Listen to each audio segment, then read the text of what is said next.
Picture this, a map, centuries old, etched with precision, showing lands that no one should have known existed at the time. A map that defies logic, history, and even the limits of human knowledge. What if I told you that these ancient maps hold secrets that could rewrite everything we think we know about our past? Welcome to a journey through time, where we uncover 25 of the most mysterious ancient maps ever created. These aren't just pieces of parchment, they're windows into a world of lost civilizations, advanced knowledge and mysteries that still baffle experts today. From maps that depict Antarctica without ice to charts that reveal lands discovered centuries before they were officially found, each one holds a story that challenges our understanding of history. So, are you ready to explore these enigmatic artifacts and uncover the secrets they've kept hidden for centuries? Let's dive in. Now, let's turn our attention to the first of these enigmatic maps, the Piri Reis Map. Created in the year 1513, this map is nothing short of extraordinary. What makes it so remarkable? Well, it depicts Antarctica, but here's the twist. It shows the continent without its icy covering, something that shouldn't have been possible at the time. Antarctica wasn't officially discovered until the 19th century, so how could a map from the 16th century show it so accurately? This mystery has sparked countless debates and theories. Some believe the mapmaker, Piri Reis, had access to ancient knowledge passed down from advanced civilizations that existed long before recorded history. Others suggest that the map could be evidence of lost technologies or even extraterrestrial influence. The controversies don't end there. Scholars have questioned the map's origins, with some arguing that it might have been based on earlier, now lost maps, while others claim it's a product of pure imagination. Whatever the truth, the Piri Reis Map remains one of the most puzzling artifacts in the history of cartography, challenging our understanding of what ancient civilizations knew and when they knew it. But the mysteries of the Piri Reis Map don't stop at Antarctica. Let's take a closer look at some of its other astonishing details. The map also features remarkably accurate depictions of the coastlines of South America and Africa, far beyond what was thought possible for its time. How could a map from the early 16th century capture these coastlines with such precision? Some historians argue that Piri Reis must have relied on older, now lost maps created by advanced seafaring cultures. These ancient civilizations, they suggest, may have possessed knowledge and navigational skills that rivaled, or even surpassed, those of later explorers. Others take this idea even further, proposing that the map's accuracy hints at extraterrestrial influence. Could ancient astronauts have shared advanced cartographic techniques with early humans? While this theory remains highly speculative, it's impossible to ignore the map's uncanny details. Cartographers have also pointed out that the map includes features like rivers and mountain ranges in South America, which were not officially documented until centuries later.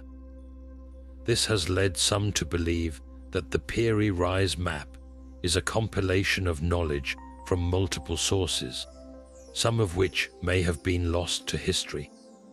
Whether it's the work of ancient mariners, extraterrestrial visitors, or a combination of both, the Piri Reis Map continues to challenge our understanding of the past, leaving us with more questions than answers.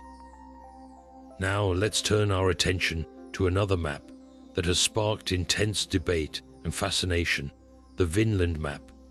Discovered in the 20th century, this map claims to depict parts of North America, long before Christopher Columbus set sail in 1492. If genuine, it could rewrite the history of European exploration, suggesting that Norse explorers reached the New World centuries earlier than previously thought. The map first came to light in 1957, when it was presented as a medieval artifact, complete with intricate details of Greenland, Iceland, and a mysterious land labeled Vinland. This name aligns with Norse sagas that describe Leif Erikson's voyages to a land rich in grapes, believed to be part of modern-day Newfoundland. However, the map's authenticity has been hotly contested. Critics argue that the ink used contains a compound called anatase, which was not commonly used until the 20th century, raising suspicions of forgery. On the other hand, supporters point to the map's parchment, which has been carbon dated to the 15th century, and its alignment with known Norse exploration routes. If the Vinland map is indeed authentic, it would not only confirm the Norse presence in North America, but also challenge the traditional narrative of Columbus as the first European to reach the continent.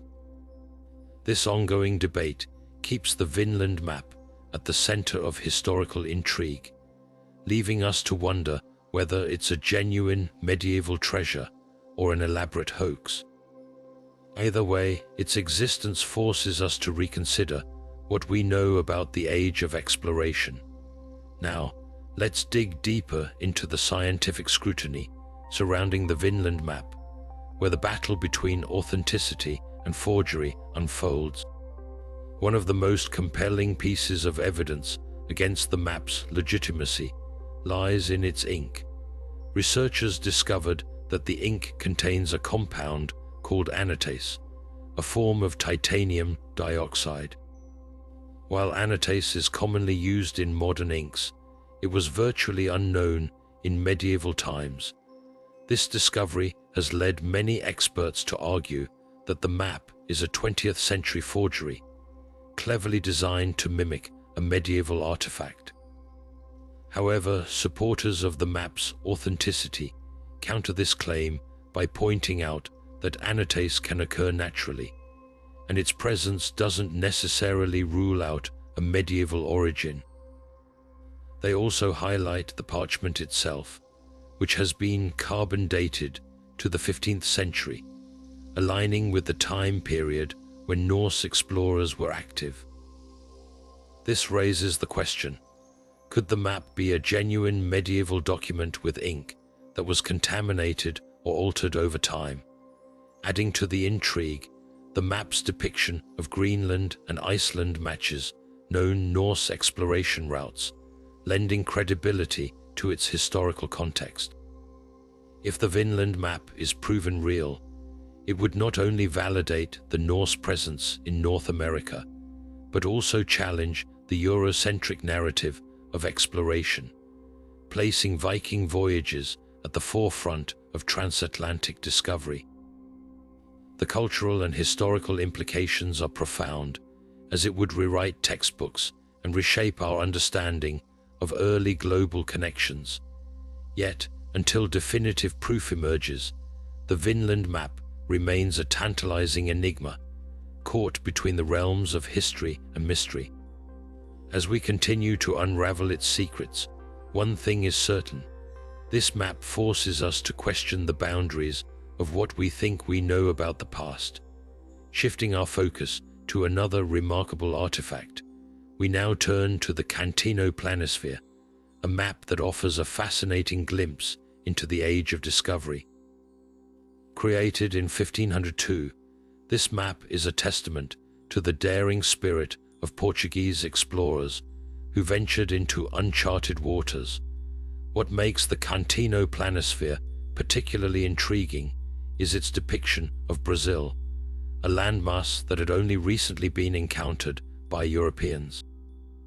The map shows the eastern coast of South America with surprising accuracy, raising questions about how Portuguese cartographers could have mapped it so precisely at such an early stage.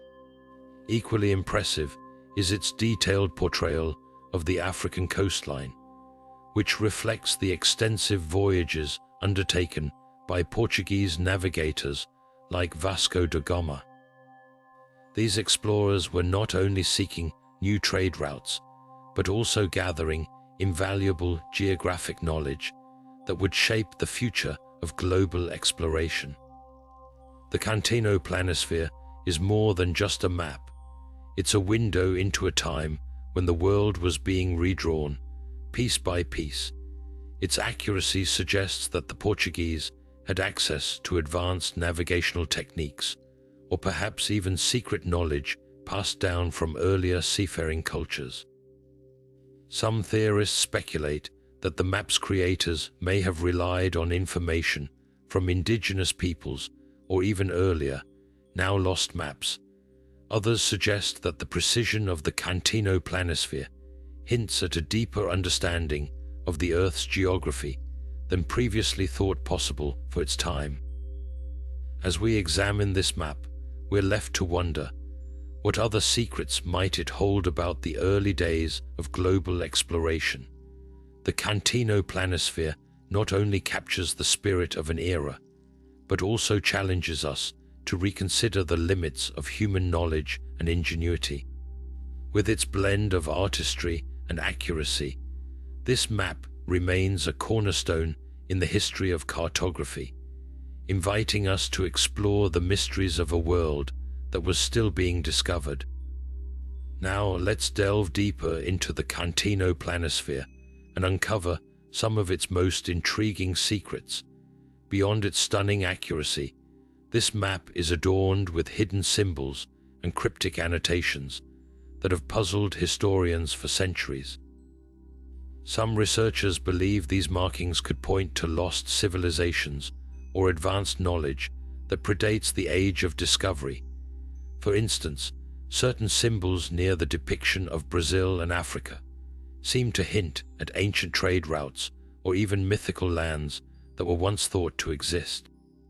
Could these symbols be remnants of a forgotten seafaring culture, or do they suggest that the Portuguese had access to knowledge far beyond what we've traditionally credited them with? Adding another layer of mystery is the story of how the Cantino Planisphere was smuggled out of Portugal. At the time, maps like this were considered state secrets, closely guarded to maintain a competitive edge in exploration and trade. Yet this map somehow found its way into the hands of an Italian diplomat named Alberto Cantino, after whom it is named. Some theories suggest that espionage played a role, with Cantino possibly bribing or conspiring with Portuguese cartographers to obtain the map.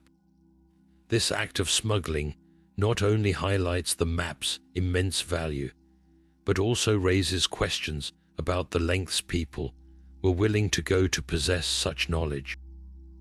The Cantino Planisphere's influence on later cartography is equally fascinating.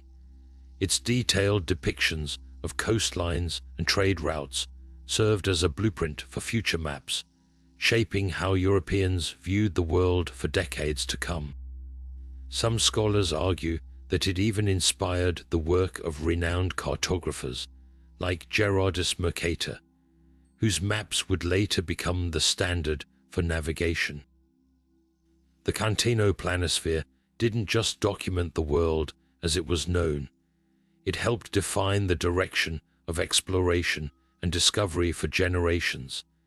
As we piece together these clues, the Cantino Planisphere emerges not just as a map, but as a puzzle that continues to challenge our understanding of history. What other secrets might it hold? Could it be a key to unlocking lost knowledge about ancient civilizations or early global connections? The answers remain elusive, but the questions it raises remind us that the past is often far more complex and mysterious than we imagine. Now, shifting our focus to another enigmatic piece of cartographic history, we come to the Zeno map. This 14th century artifact is shrouded in mystery, as it allegedly depicts parts of the Arctic and North America, long before these regions were widely known to European explorers. The map is named after the Zeno brothers, Venetian nobles, who claim to have embarked on a series of voyages in the late 1300s. According to their accounts, they ventured far into the North Atlantic, reaching lands that some believe could be Greenland or even parts of North America. But here's where the intrigue deepens. Did the Zeno brothers truly explore these distant lands, or is their story a clever fabrication designed to boost their family's prestige? The Zeno map itself has been the subject of intense debate among historians and cartographers. On one hand, its depiction of Greenland and the Arctic is strikingly detailed, with coastlines and islands that seem to align with modern geography. This has led some to argue that the map is a genuine medieval artifact, possibly based on first-hand knowledge from the Zeno brothers' voyages. Could they have encountered Norse settlers or other explorers who had already mapped these regions? It's a tantalizing possibility. On the other hand, skeptics point to inconsistencies in the map's design and the lack of corroborating evidence from other sources. Some believe the map may have been created much later, perhaps in the 16th century, and falsely attributed to the Zeno brothers to lend it an air of antiquity. Adding to the mystery is the fact that the Zeno brothers' original accounts of their voyages were published in the 16th century, long after their deaths. This has led some to question whether their adventures were exaggerated or even entirely invented. Could the Zeno map be part of a larger effort to rewrite history, or does it hold genuine clues about early exploration of the Arctic and North America? The debate continues to this day, with modern researchers using advanced techniques to analyze the map's materials and inscriptions in hopes of uncovering the truth. As we examine the Zeno map, it's impossible not to wonder what secrets it might still hold. Whether it's a genuine medieval treasure or a later forgery, it serves as a fascinating reminder of how maps can blur the line between fact and fiction, challenging us to rethink what we know about the past. And with that, let's turn our attention to another map that pushes the boundaries of historical understanding, the Waldseemüller map, the first to name the New World as America. Now let's take a closer look at the Zeno map's depiction of Greenland and the Arctic, a feature that has sparked both fascination and skepticism. What makes this map so intriguing is its apparent alignment with modern satellite imagery. The coastlines and islands drawn on the map bear a striking resemblance to the geography we know today, raising questions about how such accuracy could have been achieved in the 14th century. Could this be evidence of ancient explorers who ventured into these icy regions long before they were officially documented? Or does it point to a deeper mystery, lost knowledge passed down through generations, or even from civilizations we've yet to fully understand? One theory suggests that the Zeno brothers may have encountered Norse settlers during their voyages. The Norse, known for their seafaring prowess, had established settlements in Greenland as early as the 10th century. It's possible that the Zeno brothers gathered information from these settlers, incorporating their knowledge into the map. This would explain the detailed depiction of Greenland and parts of the Arctic, regions that were largely unknown to most of Europe at the time. But if this is the case, why isn't there more historical evidence to support such interactions? The absence of corroborating records has led some to question whether the map's accuracy is merely coincidental or the result of later alterations. Modern researchers have turned to advanced techniques to unravel the Zeno map's secrets by analyzing the materials used to create the map, such as the type of parchment and ink. Scientists hope to determine its true age and origins. Some studies suggest that the map's materials are consistent with the 14th century, lending credibility to its medieval origins.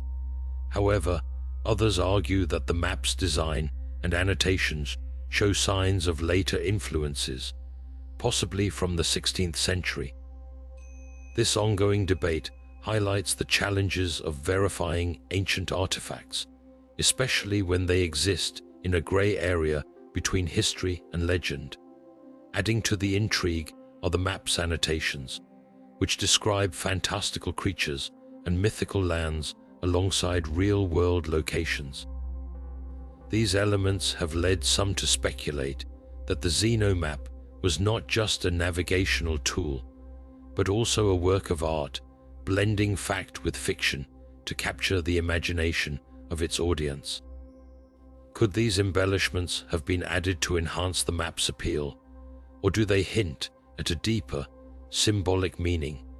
The answer remains elusive, but it's clear that the Zeno map continues to challenge our understanding of early cartography and exploration.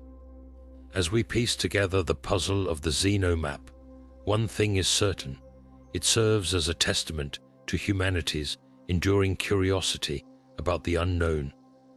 Whether it's a genuine medieval artifact or a later creation, the map invites us to explore the boundaries of history and imagination. And with that, we turn our attention to another groundbreaking map, the Waldseemüller map, which not only named the New World, but also reshaped how Europeans saw the globe. Now, shifting our focus to another monumental piece of cartographic history, we arrive at the Waldseemüller map. Created in the year 1507, this map holds a unique distinction. It's the first known document to use the name America. This groundbreaking map not only introduced the New World to European audiences, but also reshaped how people understood the globe. But how did Martin Waldseemüller and his collaborator Matthias Ringman, two relatively unknown scholars, manage to produce such a detailed and accurate depiction of lands that were still largely unexplored? The Waldseemüller map, also known as the Birth Certificate of America, was based on a combination of sources, including the accounts of explorers like Amerigo Vespucci. Vespucci's voyages to the Americas provided crucial insights into the geography of the New World, and his writings likely served as a primary reference for the mapmakers. What's fascinating is the level of detail the map displays, particularly in its portrayal of South America. The continent's coastline is remarkably accurate for its time, raising questions about how Waldseemüller and Ringman could have achieved such precision. Were they relying solely on Vespucci's accounts, or did they have access to other, perhaps lost, sources of information? One theory suggests that the mapmakers may have drawn from earlier, now lost maps or navigational charts created by Portuguese or Spanish explorers. These charts, often kept secret by their creators, could have provided the detailed coastal outlines seen on the Waldseemüller map. Another possibility is that the mapmakers incorporated information from indigenous sources, though this remains speculative. What's clear is that the Waldseemüller map represents a turning point in cartography, blending emerging knowledge with the artistic and scientific ambitions of the Renaissance. The map's historical significance extends beyond its accuracy. By naming the New World America in honor of Amerigo Vespucci, Waldseemüller and Ringman inadvertently shaped the identity of an entire continent. This decision, while controversial at the time, cemented Vespucci's legacy and forever linked his name to the lands he helped bring to European attention. Yet the map's creators seem to have second thoughts about their choice. Later editions of their work omitted the name America, suggesting a possible reconsideration of Vespucci's role in the discovery narrative. Adding to the map's mystique is its near disappearance from history.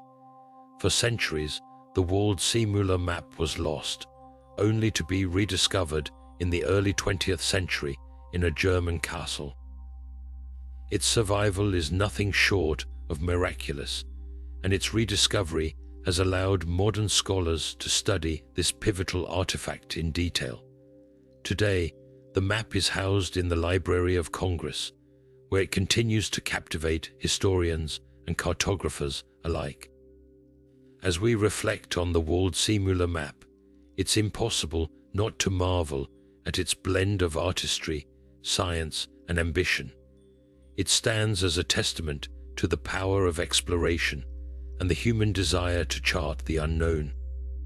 And with that, we turn our attention to another enigmatic map, the Orons-Finney map, which challenges our understanding of Antarctica and the limits of ancient knowledge. The legacy of the walled Seemüller map extends far beyond its initial creation, leaving an indelible mark on the world of cartography and European understanding of the globe. As we delve deeper into its influence, it's fascinating to see how this single map became a cornerstone for future explorations and map-making. Its detailed depiction of the New World set a new standard for accuracy, inspiring generations of cartographers to refine their craft and push the boundaries of geographical knowledge. The map's introduction of the name America not only honored Amerigo Vespucci, but also established a naming convention that would endure for centuries, shaping the identity of an entire continent. One of the most intriguing aspects of the walled Seemüller map is its mysterious disappearance from historical records. For nearly 300 years, the map was lost to time, its whereabouts unknown. It wasn't until the early 19th century that a single surviving copy was rediscovered in the library of a German castle. This rediscovery was nothing short of a miracle, as it allowed scholars to study the map in detail and appreciate its groundbreaking contributions. Today, the map is preserved in the Library of Congress, where it serves as a testament to the ingenuity and ambition of its creators. But how did Walds, Seemüller, and Ringman achieve such remarkable accuracy in their depiction of the New World? Theories abound about the sources they may have used. Some historians suggest that the mapmakers had access to secret Portuguese or Spanish navigational charts, which were closely guarded by their respective governments. These charts, created by explorers who had ventured into uncharted waters, could have provided the detailed coastal outlines seen on the walled Seemüller map. Others propose that indigenous knowledge may have played a role, though this remains speculative. What's clear is that the map represents a fusion of emerging European exploration and the scientific curiosity of the Renaissance. The map's influence on later cartography cannot be overstated. It served as a reference point for countless maps that followed, helping to shape European perceptions of the world during the Age of Discovery. Its depiction of South America, in particular, was remarkably accurate for its time, challenging earlier misconceptions and paving the way for more precise representations of the globe. The walled Seemüller map also highlighted the importance of collaboration between scholars and explorers, demonstrating how shared knowledge could lead to groundbreaking achievements. As we reflect on the walled Seemüller map's legacy, it's impossible not to marvel at its enduring impact. From its role in naming a continent to its influence on the art and science of map-making, this map remains a symbol of humanity's quest to understand and chart the unknown. And with that, we turn our attention to another enigmatic map, the Finne map, which challenges our understanding of Antarctica and the limits of ancient knowledge. Now let's shift our focus to a map that continues to baffle historians and cartographers alike, the Finne map. Created in 1531, this remarkable map stands out for its detailed depiction of Antarctica, a continent that wouldn't be officially discovered for another 3 centuries. What makes this map so extraordinary is its portrayal of a landmass at the South Pole, complete with what appear to be rivers and mountains. The question that has puzzled experts for years is simple yet profound. How could Finne have known about Antarctica's existence, let alone its geography, at a time when the continent was completely unknown to the Western world? One of the most striking features of the Finne map is its accuracy in depicting the southern landmass. While some argue that the map's details are speculative or based on myths, others point to the uncanny resemblance between its depiction and modern satellite imagery of Antarctica. This has led to a flurry of theories about the sources of Finne's knowledge. Some suggest that he may have had access to ancient maps or texts that have since been lost to history. These could have been remnants of advanced civilizations, such as the Greeks or even earlier seafaring cultures, who might have explored the southern regions long before recorded history. Another intriguing possibility is that Finne drew upon accounts from explorers who ventured far beyond the known world. While there's no direct evidence of such expeditions, some historians speculate that early sailors, possibly from the Middle East or Asia, could have reached the southern latitudes and shared their findings. This theory aligns with the idea that knowledge of distant lands was often passed down through oral traditions or fragmented records, which could have influenced Finne's work. Theories about lost civilizations also come into play when examining the Finne map. Some researchers propose that an advanced ancient culture, perhaps one that thrived during a warmer period in Earth's history, might have mapped Antarctica before it was covered in ice. This civilization, now lost to time, could have left behind maps or descriptions that eventually found their way into the hands of Renaissance scholars like Finne. While this idea remains speculative, it adds an air of mystery to the map and raises questions about the extent of ancient knowledge. What's undeniable is that the Finne map challenges our understanding of history and the limits of human exploration. Its depiction of Antarctica, whether based on ancient sources, speculative imagination, or a combination of both, continues to spark debate and fascination. As we explore this enigmatic map further, we'll delve deeper into its details and examine how it compares to modern geographical knowledge, shedding light on one of cartography's most enduring mysteries. Now let's take a closer look at the Finne map's depiction of Antarctica and how it stacks up against what we know today. When you compare Finne's map to modern satellite imagery, the similarities are striking. The landmass he drew at the South Pole bears an uncanny resemblance to the actual shape of Antarctica, complete with what appear to be rivers and mountain ranges. This level of detail raises an important question. How could a mapmaker in the 16th century have known about a continent that wouldn't be officially discovered for another 300 years? One theory suggests that Finne might have had access to ancient maps or records that have since been lost. These could have been created by advanced civilizations, such as the Greeks or even earlier seafaring cultures, who may have explored the southern regions long before recorded history. Some researchers believe that these ancient explorers could have mapped Antarctica during a time when the continent was not entirely covered in ice, leaving behind clues that later influenced Finay's work. While there's no concrete evidence to support this idea, it's a compelling possibility that adds to the map's mystique. Another angle to consider is the role of early explorers who might have ventured far beyond the known world.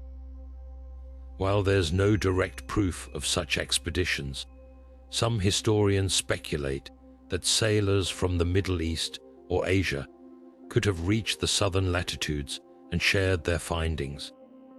These accounts, whether passed down through oral traditions or fragmented records, might have provided Finay with the information he needed to create his map. This theory highlights the idea that knowledge of distant lands was often pieced together from various sources, some of which remain shrouded in mystery. Of course, not everyone agrees that the Oron's Finay map is an accurate representation of Antarctica. Some experts argue that the map's details are speculative or based on myths, rather than actual geographical knowledge. They point out that Renaissance cartographers often filled in gaps with imaginative elements, blending fact and fiction to create a complete picture of the world. This debate over the map's accuracy adds another layer of intrigue, as it forces us to question how much of Finay's work was grounded in reality and how much was the product of creative interpretation. Regardless of where you stand on the debate, the Oron's Finay map remains a fascinating piece of cartographic history. Its depiction of Antarctica challenges our understanding of ancient knowledge and the limits of human exploration. Whether it's a product of lost civilizations, early explorers, or imaginative speculation, the map continues to spark curiosity and debate. As we move forward, we'll explore more maps that push the boundaries of what we thought was possible, each one offering a glimpse into the mysteries of our past. Now let's turn our attention to another map that continues to baffle historians and cartographers alike, the Buach map. Created in the 18th century by French geographer Philippe Buach, this map is remarkable for its depiction of Antarctica, with a level of detail that seems almost impossible for its time. What makes this map so intriguing is that it not only shows the southern continent, but also includes features like rivers and mountain ranges, details that wouldn't be confirmed until centuries later. So how did Buach manage to create such an accurate representation of a landmass that was still largely unknown to the world? Philippe Buach was no ordinary mapmaker. He was a pioneer in the field of theoretical geography, often using scientific methods and existing knowledge to hypothesize about unexplored regions. Buach believed in the existence of a southern continent long before it was officially discovered, and his map reflects this belief. He theorized that the Earth's landmasses were arranged in a symmetrical pattern, with continents balancing each other across the globe. This idea led him to predict the existence of Antarctica, which he referred to as the Terra Australis. While his theory was speculative, the accuracy of his map's depiction of Antarctica raises questions about the sources of his information.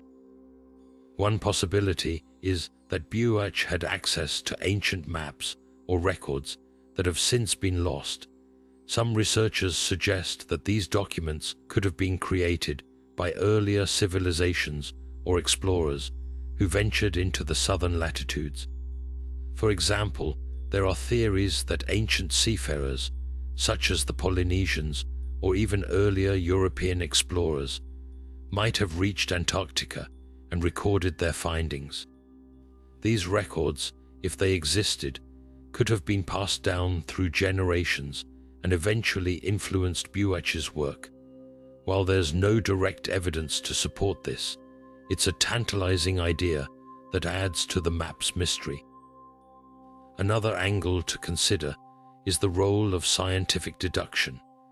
Buach was known for his meticulous approach to geography, often using available data to make educated guesses about unknown regions. He might have relied on reports from early explorers, such as those from the Dutch or Portuguese, who had ventured into the southern oceans. By piecing together these accounts, Buach could have constructed a plausible representation of Antarctica. This method of combining existing knowledge with logical reasoning was groundbreaking for its time and highlights Buach's innovative thinking. However, not everyone is convinced that the Buach map is as accurate as it seems. Some experts argue that the map's details are more speculative than factual, pointing out that Buach often filled in gaps with theoretical assumptions. They suggest that his depiction of Antarctica might have been influenced by his belief in symmetrical landmasses rather than actual geographical knowledge. This debate adds another layer of complexity to the map, as it forces us to consider how much of Buach's work was based on hard evidence and how much was the result of imaginative theorizing. Regardless of the debate, the Buach map remains a fascinating piece of cartographic history. Its depiction of Antarctica challenges our understanding of how knowledge was acquired and shared in the 18th century.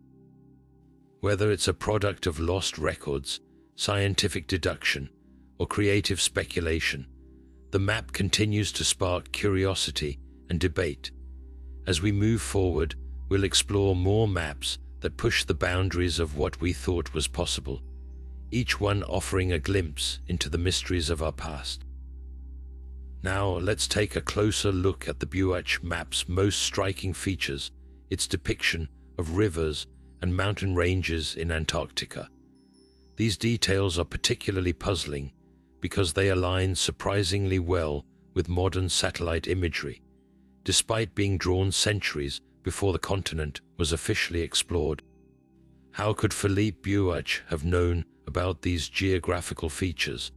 Some believe he may have had access to ancient maps or records that have since been lost to history. These hypothetical documents could have been created by advanced civilizations or early explorers who ventured into the southern latitudes long before the 18th century.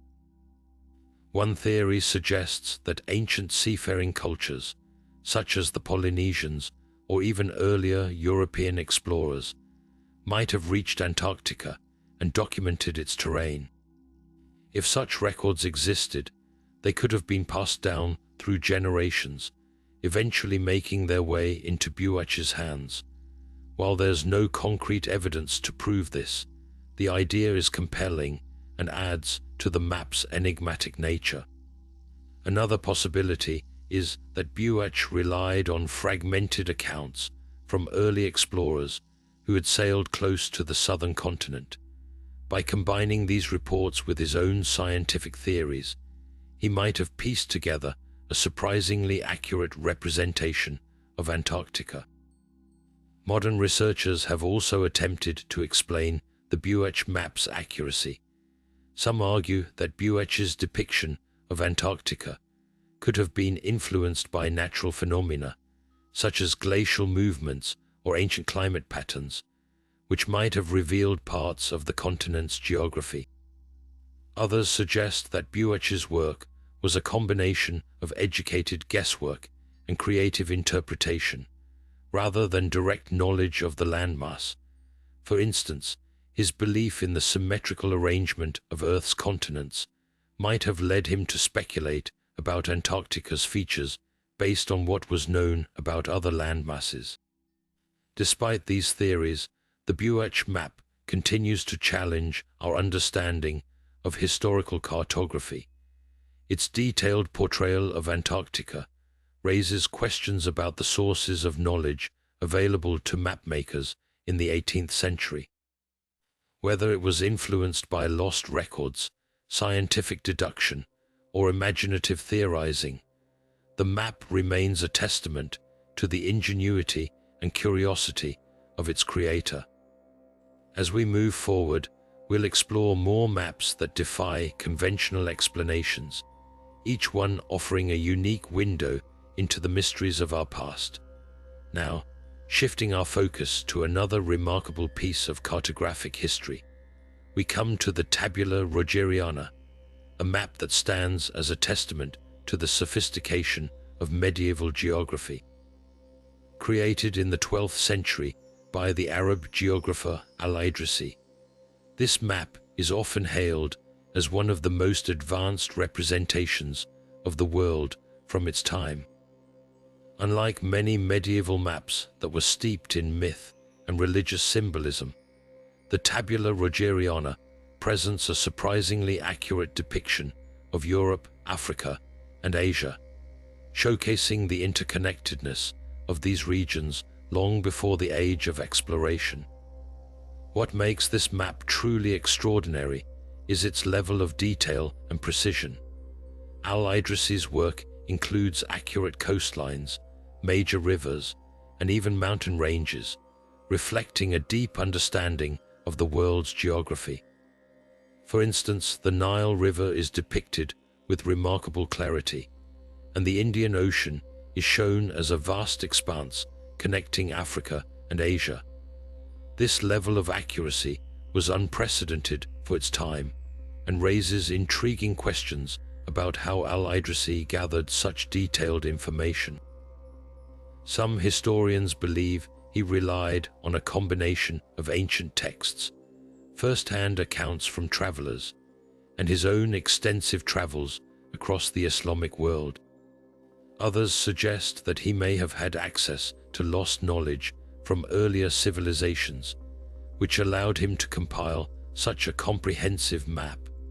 The Tabula Rogeriana also played a pivotal role in shaping medieval cartography. Commissioned by King Roger II of Sicily, the map was part of a larger project to document the known world. It became a valuable resource for scholars and explorers, bridging the gap between Islamic and European knowledge. Its influence can be seen in later maps, as it helped to correct many misconceptions about the world's geography.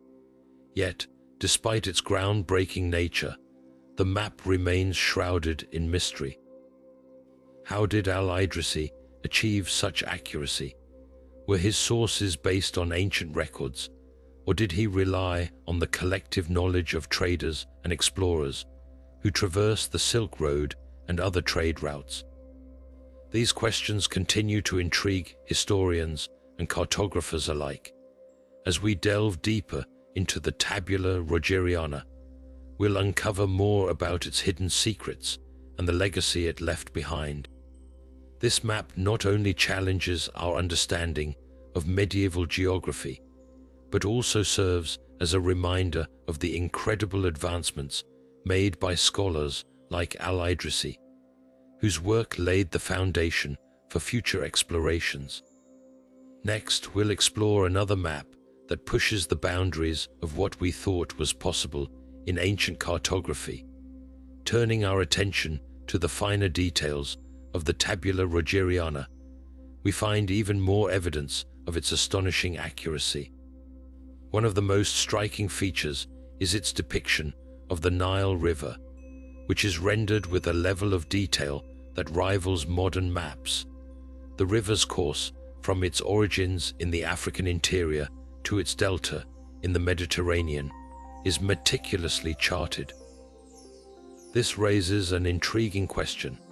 How did al-Idrisi, working in the 12th century, achieve such precision? Some scholars suggest he may have drawn from ancient Egyptian or Greek texts, which contain detailed descriptions of the Nile. Others propose that Arab traders and explorers, who frequently traveled along the river, provided first-hand accounts that al-Idrisi incorporated into his work. Equally impressive is the map's portrayal of the Indian Ocean.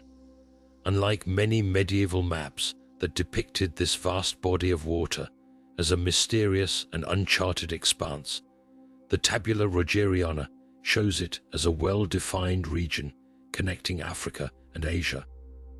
This suggests a deep understanding of maritime trade routes, which were flourishing during al-Idrisi's time. The map even includes details about monsoon patterns, which were crucial for sailors navigating the ocean. Such insights likely came from Arab merchants who dominated trade in the region, as well as from ancient texts like Ptolemy's Geography, which al-Idrisi is known to have studied. Theories about al-Idrisi's sources are as fascinating as the map itself. Some historians believe he had access to a wealth of knowledge from earlier civilizations, including the Greeks, Romans, and Persians, whose works were preserved and translated in the Islamic world. Others argue that his accuracy stems from the collective wisdom of countless travelers, traders, and explorers who shared their experiences with him.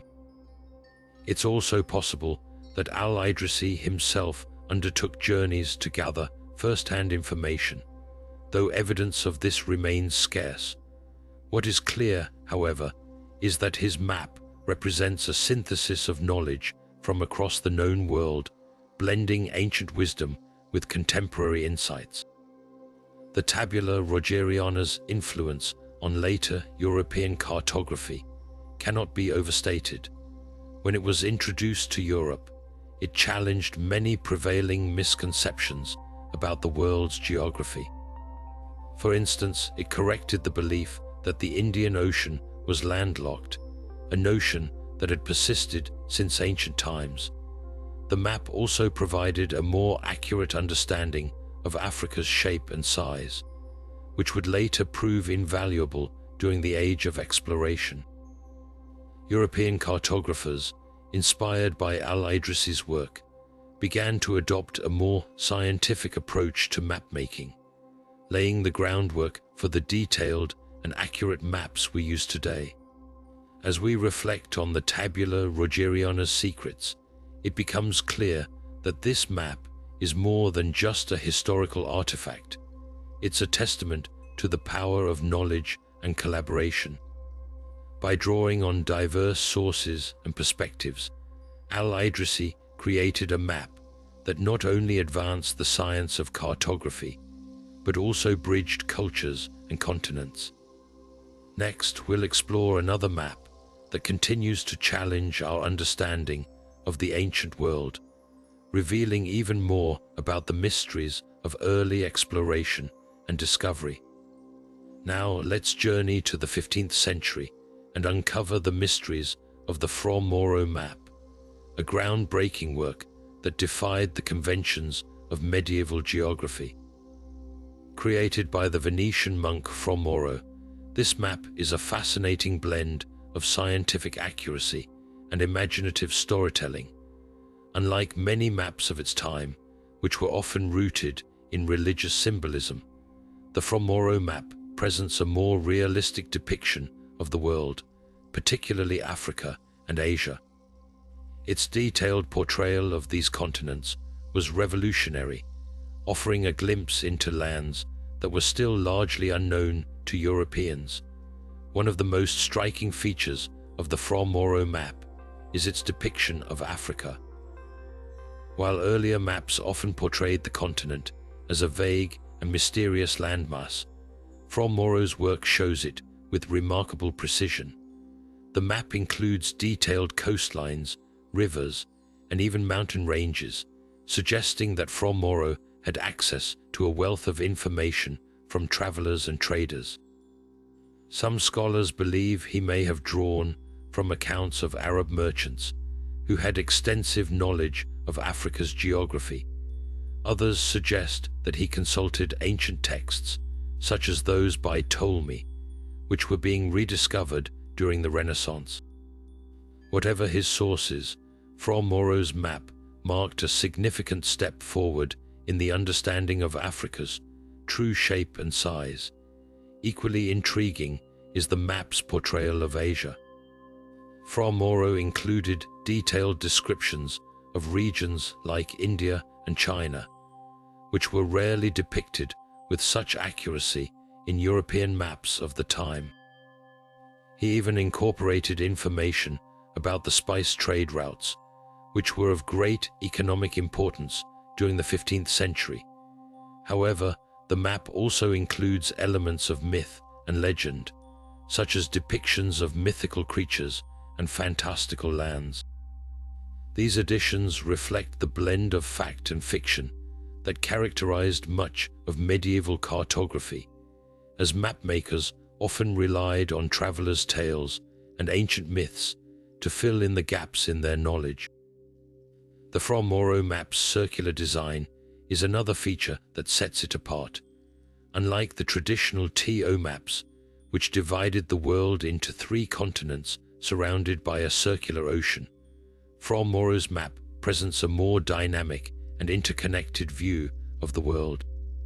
This design reflects the growing awareness of global trade and exploration during the Renaissance, as well as the influence of Islamic cartography, which often used circular formats. The map's detailed annotations, written in Italian, provide further insights into the geography and cultures of the regions it depicts, making it a valuable resource for historians and cartographers alike. As we examine the Fra Mauro map, it becomes clear that this work represents a pivotal moment in the history of cartography. By combining scientific observation with imaginative storytelling, Fra Mauro created a map that challenged traditional views of the world and paved the way for the more accurate maps of the age of exploration. Its influence can be seen in the works of later cartographers, who built on Fra Mauro's innovations to create increasingly detailed and accurate representations of the globe.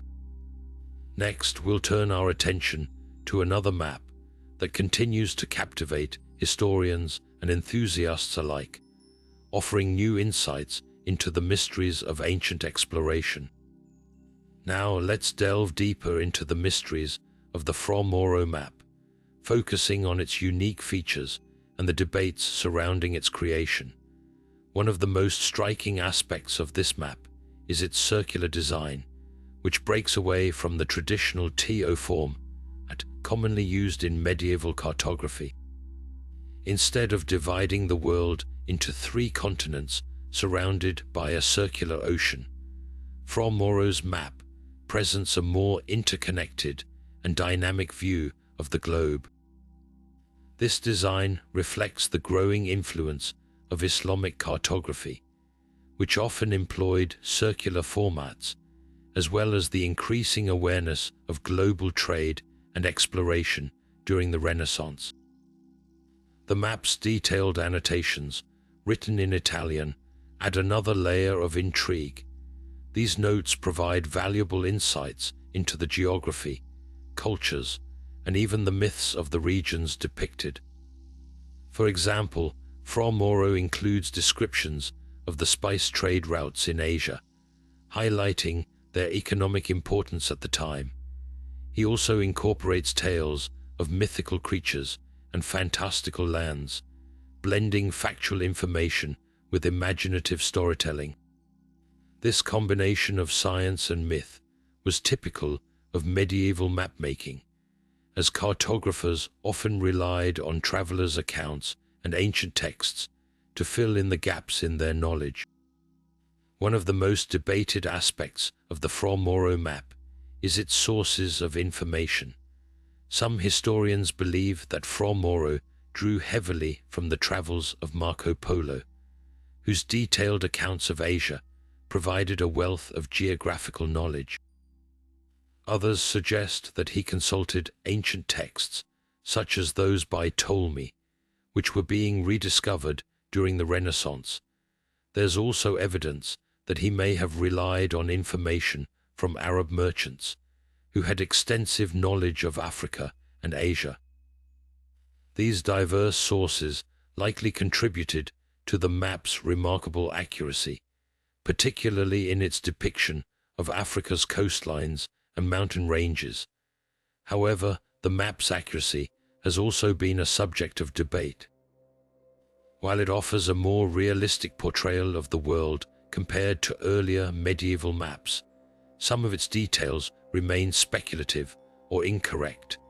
For instance, the placement of certain rivers and mountain ranges in Africa and Asia doesn't always align with modern geography. These inaccuracies have led some scholars to question the reliability of Fromoro's sources, while others argue that they reflect the limitations of knowledge at the time. Despite these debates, the Fromoro map remains a significant milestone in the history of cartography. Its innovative design and detailed annotations challenged traditional views of the world and paved the way for more accurate maps in the age of exploration. By blending scientific observation with imaginative storytelling, Fromoro created a work that continues to captivate historians and enthusiasts alike. As we move forward, we'll explore another ancient map that offers its own set of mysteries and insights into the world of early exploration. Shifting our focus to the east, we now turn to the Cantino map, a remarkable 15th century Korean creation that offers a sweeping view of the entire known world. This map, crafted during the Joseon dynasty, stands out as one of the earliest and most comprehensive depictions of Europe, Africa, and Asia from an East Asian perspective. What makes the Cantino map particularly fascinating is its ambitious scope. It not only charts real-world locations, but also incorporates mythical lands and legends, blending geography with imagination in a way that reflects the worldview of its time. The map's depiction of Europe and Africa is especially intriguing, given that these regions were largely unknown to East Asian cartographers at the time. Europe is represented as a small, somewhat distorted landmass in the northwest corner, while Africa stretches southward with a level of detail that suggests some familiarity with its shape and features. Asia, naturally, is the most detailed and accurate part of the map, reflecting Korea's deep connections to its neighboring regions. The inclusion of mythical lands, such as the legendary Land of Women and the Island of Immortals, adds a layer of cultural and spiritual significance, offering a glimpse into the beliefs and storytelling traditions of the era. One of the most compelling mysteries surrounding the Cantino map is how its creators obtained such detailed information about distant lands. Some scholars believe that Korean cartographers may have relied on Chinese sources, as China had extensive trade and diplomatic ties with regions as far away as the Middle East and Africa. Others suggest that the map's creators may have drawn from Islamic maps, which were highly advanced and widely circulated during this period. The possibility of cross-cultural exchange raises fascinating questions about the flow of knowledge across continents long before the age of exploration. The Cantino map also holds significant importance in the history of East Asian cartography. It represents a shift toward a more global perspective, challenging the traditional focus on regional geography that had dominated earlier maps. By attempting to depict the entire world, the map reflects a growing curiosity about distant lands and a desire to understand the broader human experience. This forward-thinking approach would influence later East Asian maps, paving the way for more accurate and expansive representations of the world. As we continue our journey through these ancient maps, the Cantino Map serves as a powerful reminder of the interconnectedness of human knowledge. Its blend of fact and fantasy, real and imagined, invites us to explore not only the geography of the past, but also the minds of those who sought to map it. Next, we'll uncover another enigmatic artifact that challenges our understanding of history and geography, a map that combines the spiritual and the scientific in ways that continue to captivate us today. Now, let's take a closer look at the Cantino Map's global vision and how it managed to depict regions like Africa and Europe with surprising accuracy, despite the limited contact East Asia had with these distant lands at the time. The map's portrayal of Africa, for instance, shows a continent with a recognizable shape, including the Nile River and the Mediterranean coastline. Europe, though smaller and less detailed, is still present, hinting at some level of awareness of its existence. This raises the question: how did Korean cartographers in the 15th century gather such information about places they had likely never visited? One theory points to the influence of Chinese sources. During this period, China had established extensive trade networks and diplomatic ties that stretched far beyond its borders, reaching as far as the Middle East and even parts of Africa. It's possible that Korean cartographers accessed Chinese maps or records, which contained knowledge passed down through these connections. Another intriguing possibility is the influence of Islamic cartography. Islamic maps from the medieval period were highly advanced, often incorporating detailed geographical knowledge from Arab traders and explorers who traveled extensively. If these maps made their way to East Asia, they could have provided the foundation for the Cantino Map's global perspective. The map's creators may have also relied on oral accounts from travelers or merchants who ventured into distant lands.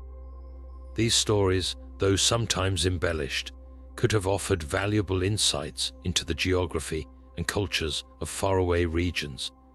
The inclusion of mythical lands, like the Land of Women and the Island of Immortals, suggests that the mapmakers blended factual information with folklore, creating a unique fusion of reality and imagination. The Cantino Map's influence on later East Asian cartography cannot be overstated. It marked a significant departure from earlier maps, which tended to focus narrowly on regional geography. By attempting to depict the entire known world, the Cantino Map inspired a broader, more global perspective among East Asian mapmakers. This shift paved the way for more accurate and expansive maps in the centuries that followed, as cartographers sought to refine their understanding of distant lands and cultures. As we reflect on the Cantino Map's global vision, it's clear that this remarkable artifact is more than just a geographical record. It's a testament to the curiosity and ingenuity of its creators. Their efforts to map the unknown remind us of the enduring human desire to explore, understand, and connect with the wider world. Next, we'll turn our attention to another ancient map that blends the spiritual and the scientific, offering a glimpse into how our ancestors sought to make sense of the world around them.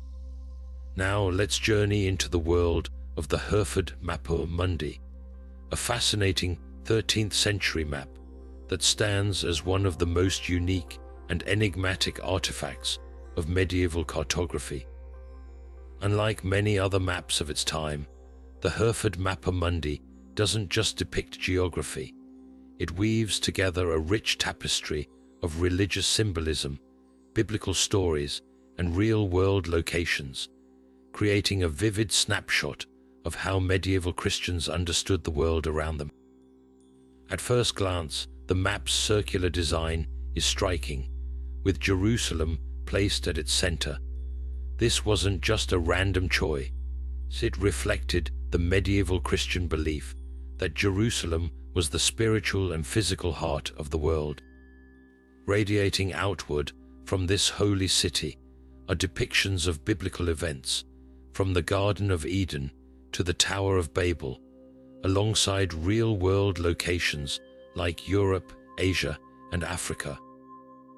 But what makes the Hereford Mapper Mundi truly extraordinary is its inclusion of mythical creatures and fantastical elements, such as dragons, unicorns, and even the legendary land of the Amazons. These features weren't just decorative, they were meant to convey moral lessons and spiritual truths to the map's viewers.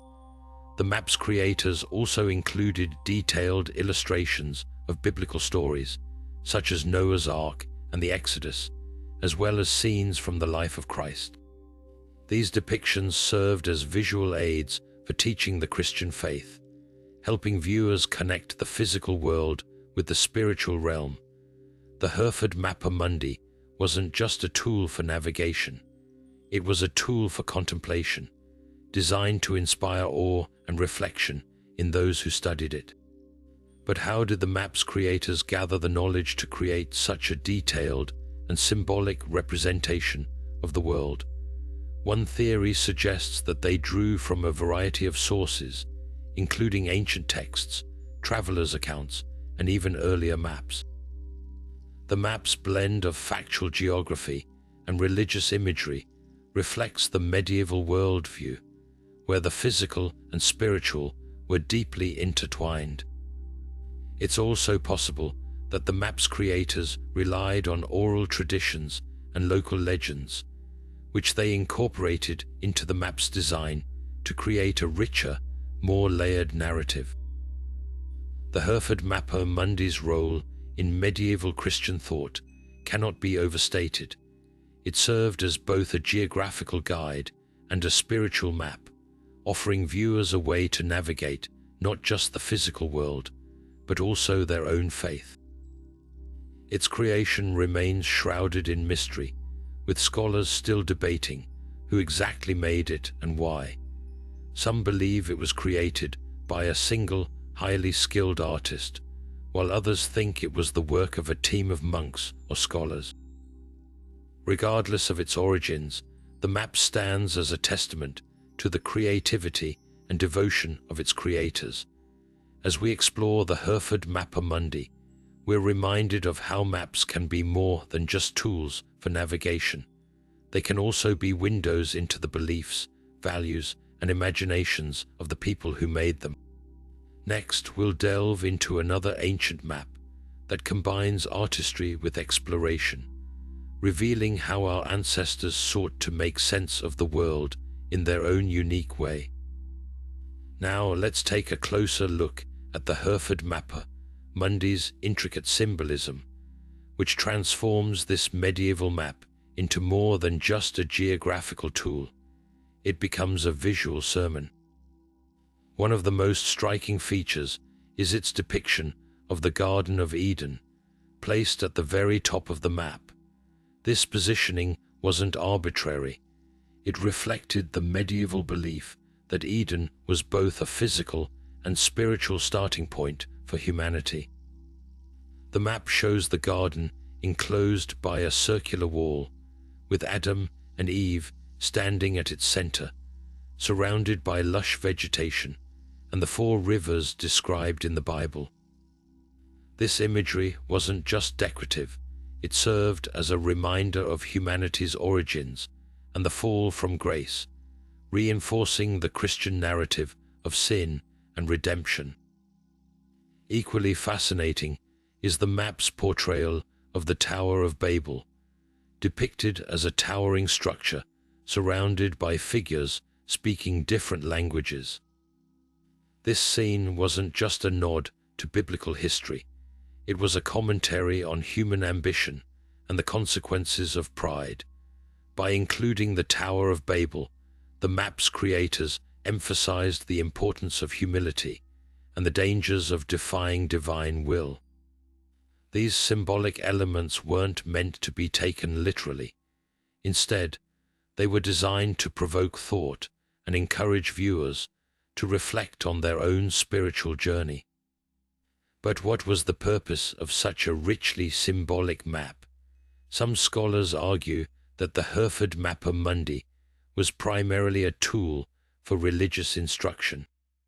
In an era when many people couldn't read, the map's vivid illustrations served as a visual Bible, teaching key stories and moral lessons through imagery. Others believe it may have been used as a guide for pilgrims, helping them visualize the spiritual significance of their journeys to holy sites like Jerusalem. The map's detailed depictions of biblical events and locations would have provided pilgrims with a sense of connection to their faith, even if they never traveled far from home. Of course, not everyone agrees on the map's accuracy or historical significance. Some critics argue that its blend of fact and fantasy makes it unreliable as a geographical document. After all, how can a map that includes unicorns and dragons be taken seriously? But others counter that the Hereford Mapper Mundi was never meant to be a precise representation of the physical world. Instead, it was a reflection of the medieval worldview, where the spiritual and the physical were deeply intertwined. In this context, the map's fantastical elements weren't errors. They were deliberate choices meant to convey deeper truths. The debates surrounding the Hereford Mapper Mundi highlight its enduring mystery and significance. Whether viewed as a religious teaching tool, a pilgrim's guide, or a work of art, the map offers a unique window into the medieval mind. Its intricate symbolism reminds us that maps can be more than just practical tools. They can also be powerful expressions of belief, imagination, and the human desire to make sense of the world. As we move forward, we'll explore another ancient map that challenges our understanding of history and geography, revealing yet another layer of the mysteries hidden in these remarkable artifacts. Now let's turn our attention to the Catalan Atlas, a stunning 14th century masterpiece that bridges the worlds of European and Islamic cartography. Created by the Majorcan cartographer Abraham Cresques, this map is a vivid tapestry of trade routes, mythical lands, and real-world geography. Unlike many medieval maps, the Catalan Atlas doesn't just focus on Europe. It stretches across the known world, from the Atlantic Ocean to the far reaches of Asia, offering a glimpse into the interconnectedness of medieval trade and exploration. One of the most striking features of the Catalan Atlas is its detailed depiction of trade routes, particularly the Silk Road and trans-Saharan trade networks. These routes were the lifeblood of medieval commerce, connecting distant cultures and fueling the exchange of goods, ideas, and technologies. The map shows caravans winding through deserts, ships navigating the Mediterranean, and bustling markets in cities like Timbuktu and Samarkand. These illustrations weren't just decorative, they were a testament to the importance of trade in shaping the medieval world. But the Catalan Atlas isn't just a practical guide to trade routes. It also includes a fascinating mix of real-world locations and mythical lands. For example, the map features the legendary kingdom of Prester John, a Christian ruler believed to reside in the heart of Africa or Asia. This mythical figure captured the imagination of medieval Europeans who saw him as a potential ally in their struggles against Islamic powers. By including Prester John's kingdom, the map reflects the hopes, fears, and fantasies of its time. Another intriguing aspect of the Catalan Atlas is its blend of European and Islamic cartographic traditions. Cresques drew on a wide range of sources, including Arabic maps, travel accounts, and even first-hand reports from merchants and explorers. This fusion of knowledge allowed him to create a map that was remarkably accurate for its time, with detailed coastlines, rivers, and mountain ranges. Yet, despite its precision, the map also contains elements of mystery. How did Cresques obtain such detailed information about distant lands?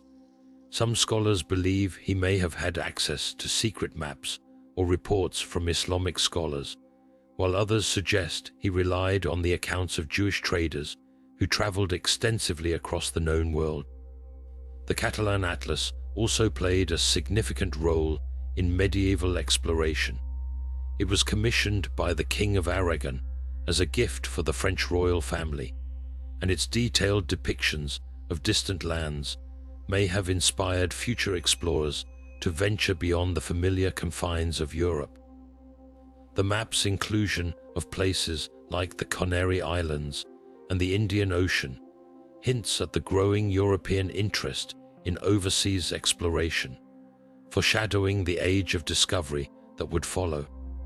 Yet, for all its achievements, the Catalan Atlas remains shrouded in mystery. Its sources of information, its blend of fact and fantasy, and its role in shaping medieval perceptions of the world continue to intrigue historians and cartographers alike. As we move forward, we'll delve deeper into the secrets of this remarkable map, exploring how it influenced later cartography and what it reveals about the medieval worldview. Now, let's take a closer look at the trade secrets hidden within the Catalan Atlas. This remarkable map doesn't just show us the geography of the medieval world, it reveals the intricate web of trade routes that connected distant civilizations. The Silk Road, stretching from China to the Mediterranean, is depicted with striking detail, highlighting the flow of silk, spices, and other luxury goods that fueled the economies of Europe and Asia.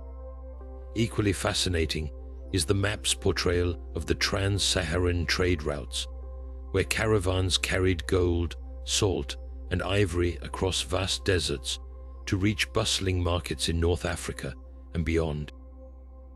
But how did Abraham Cresques, the map's creator, gather such precise information about these far-flung trade networks? One theory suggests that he relied on the accounts of Jewish traders, who played a crucial role in medieval commerce. These merchants traveled extensively, often acting as intermediaries between Christian Europe and the Islamic world. Their first-hand knowledge of distant lands and trade routes would have been invaluable in creating such a detailed map. Another possibility is that Cresques had access to Arabic maps and travel accounts, which were far more advanced than their European counterparts at the time. Islamic scholars and traders had been mapping the world for centuries, and their expertise likely influenced the Catalan Atlas. The map's depiction of these trade routes wasn't just a reflection of medieval commerce, it was also a tool for future exploration. By showing the interconnectedness of the world, the Catalan Atlas may have inspired European rulers and merchants to seek out new opportunities beyond their borders. The inclusion of places like the Canary Islands and the Indian Ocean hints at the growing European interest in overseas exploration, setting the stage for the age of discovery. In fact, some historians believe that the map's detailed portrayal of distant lands may have influenced explorers like Christopher Columbus and Vasco da Gama, who sought to expand Europe's reach into uncharted territories. Yet the Catalan Atlas is more than just a historical document. It's a window into the medieval worldview. By blending real-world geography with mythical elements, the map reflects the hopes, fears, and ambitions of its time. It reminds us that maps are not just tools for navigation. They are also cultural artifacts that reveal how people understood their place in the world. As we continue our journey through these mysterious ancient maps, we'll uncover even more secrets about the past and the ways it continues to shape our present.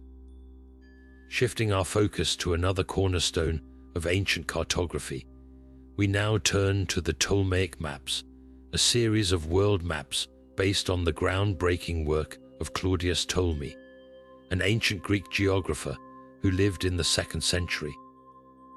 Ptolemy's maps were revolutionary for their time, offering a systematic approach to mapping the known world.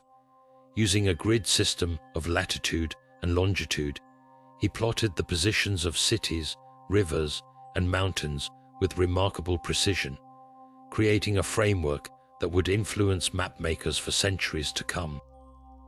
What makes the Ptolemaic maps truly fascinating is their depiction of the world as it was understood in the 2nd century. Ptolemy's work included detailed descriptions of regions stretching from the British Isles to Southeast Asia, though many of these areas were based on second-hand accounts and estimates rather than first-hand exploration. For instance, his maps show India as a peninsula, a concept that was surprisingly accurate for the time, but they also include inaccuracies, such as an oversized Mediterranean Sea and a landlocked Indian Ocean. These errors reveal the limitations of ancient knowledge, yet they also highlight Ptolemy's ambition to create a comprehensive picture of the world. The story of the Ptolemaic maps takes an intriguing turn during the Renaissance, when they were rediscovered and translated into Latin. This rediscovery sparked a renewed interest in geography and exploration, as European scholars began to see the world through Ptolemy's eyes. His maps became a foundation for the Age of Discovery, guiding explorers like Christopher Columbus and Ferdinand Magellan as they ventured into uncharted territories. Interestingly, Ptolemy's overestimation of the size of Asia may have even influenced Columbus's belief that he could reach Asia by sailing westward, a miscalculation that led to the accidental discovery of the Americas. But how did Ptolemy, living in the 2nd century, manage to create such detailed and influential maps? One theory suggests that he drew on the works of earlier geographers and travelers, compiling their observations into a cohesive system. Another possibility is that he had access to records from the Library of Alexandria, one of the greatest repositories of knowledge in the ancient world. Whatever his sources, Ptolemy's maps were a testament to the power of human curiosity and the desire to understand the world. The Ptolemaic maps also raise questions about the nature of ancient knowledge. How did Ptolemy's work survive for over 1,000 years, only to resurface at a time when it could shape the course of history? And what other lost knowledge might still be waiting to be rediscovered? As we continue to explore these mysterious ancient maps, we're reminded that the past is full of surprises, and that even the smallest detail can change the way we see the world. Turning our attention to the distant lands depicted on the Ptolemaic maps, we find a fascinating blend of accuracy and mystery. Ptolemy's representation of India and Southeast Asia is particularly intriguing. For a 2nd century geographer, his maps show a surprising level of detail, including the shape of the Indian subcontinent and the placement of key rivers like the Ganges. Yet these depictions also contain curious inaccuracies, such as the exaggerated size of the island of Taprobane, which is believed to represent modern-day Sri Lanka. How did Ptolemy, living in Roman Egypt, gather such detailed information about regions so far from his homeland? One compelling theory suggests that Ptolemy relied heavily on the accounts of merchants, sailors, and travelers who ventured along the trade routes connecting the Mediterranean to the Indian Ocean. The Silk Road, for instance, was a bustling network of commerce and cultural exchange, and it's likely that Ptolemy collected reports from those who journeyed along it. Another possibility is that he drew from earlier Greek and Roman texts, such as the writings of the historian Megasthenes, who lived in India during the 3rd century before the Common Era. These sources, though often second-hand, provided Ptolemy with a wealth of geographical knowledge that he synthesized into his maps. However, the accuracy of Ptolemy's depictions remains a subject of debate. While his maps correctly identify India as a peninsula, they also show the Indian Ocean as a landlocked sea, a significant error that reflects the limited understanding of the time. Some scholars argue that these inaccuracies stem from Ptolemy's reliance on incomplete or outdated information, while others suggest that he may have intentionally altered certain details to fit his theoretical framework. For example, his use of a grid system of latitude and longitude, while innovative, may have forced him to distort the shapes and sizes of distant lands to align with his calculations. The Ptolemaic maps also played a pivotal role in shaping European exploration centuries later. When these maps were rediscovered during the Renaissance, they became a cornerstone of geographical knowledge, inspiring explorers to seek out the lands Ptolemy had described. Christopher Columbus, for instance, carried a copy of Ptolemy's work on his voyages, using it to navigate and interpret the world he encountered. Ironically, Ptolemy's overestimation of the size of Asia may have contributed to Columbus's belief that he could reach Asia by sailing westward, a miscalculation that ultimately led to the discovery of the Americas. As we reflect on the Ptolemaic maps, we're left with a profound appreciation for the ingenuity of ancient scholars like Ptolemy. His work not only captured the geographical knowledge of his time, but also laid the groundwork for centuries of exploration and discovery. Yet it also reminds us of the limitations of ancient knowledge and the enduring mysteries that still surround these remarkable maps. What other secrets might they hold, and how might they continue to shape our understanding of the world? As we move forward, we'll explore another enigmatic map that challenges our perceptions of history and geography. Now, let's journey to the Far East and uncover the secrets of the Do-Ming Hanyi II, a remarkable 14th century Chinese map that offers a sweeping view of the entire known world.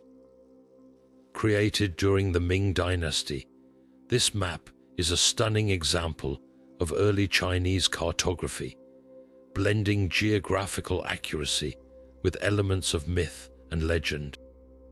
What makes the Do-Ming Hanyi II so extraordinary is its ambitious scope. It depicts not only China and its neighboring regions, but also far-off lands like Europe, Africa, and even parts of the Middle East. For a map created in a time when global exploration was still in its infancy, this level of detail is nothing short of astonishing. One of the most striking features of the Do-Ming Hanyi II is its depiction of Africa and Europe, regions that were largely unknown to the Chinese at the time. The map shows Africa with a surprising degree of accuracy, including the distinctive shape of its coastline and the placement of key landmarks. Europe, though less detailed, is also represented, with references to major cities and geographical features. This raises an intriguing question.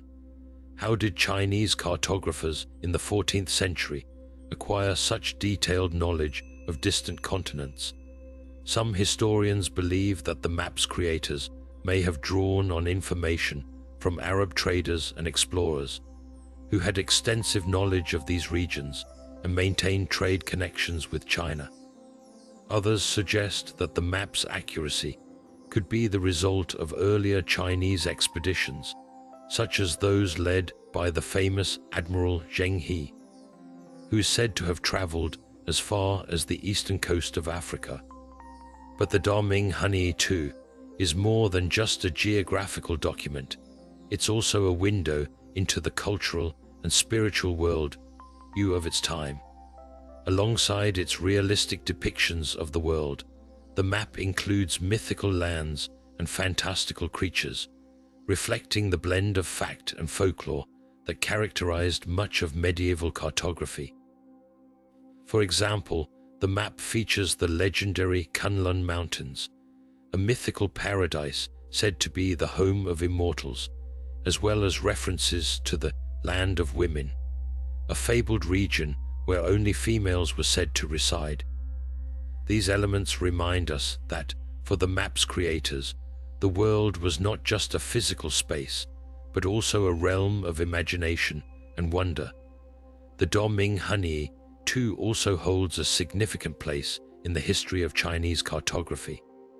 It represents a shift from earlier, more symbolic maps to a more practical and detailed approach to geography. This transition reflects the growing importance of trade and exploration during the Ming Dynasty, as well as the increasing exchange of knowledge between China and the wider world. Yet, despite its historical significance, the origins of the Daming Hanyi too remain shrouded in mystery. Who were the cartographers behind this masterpiece, and what sources did they use to create such a comprehensive map? These questions continue to intrigue scholars and enthusiasts alike, adding to the map's enduring allure. As we examine the Daming Hanyi too, we're reminded of the interconnectedness of human history and the ways in which knowledge has been shared and preserved across cultures. This map is not just a testament to the skill of its creators, but also a symbol of the curiosity and ambition that have driven humanity to explore and understand the world. What other secrets might this ancient map hold, and how might it reshape our understanding of the past?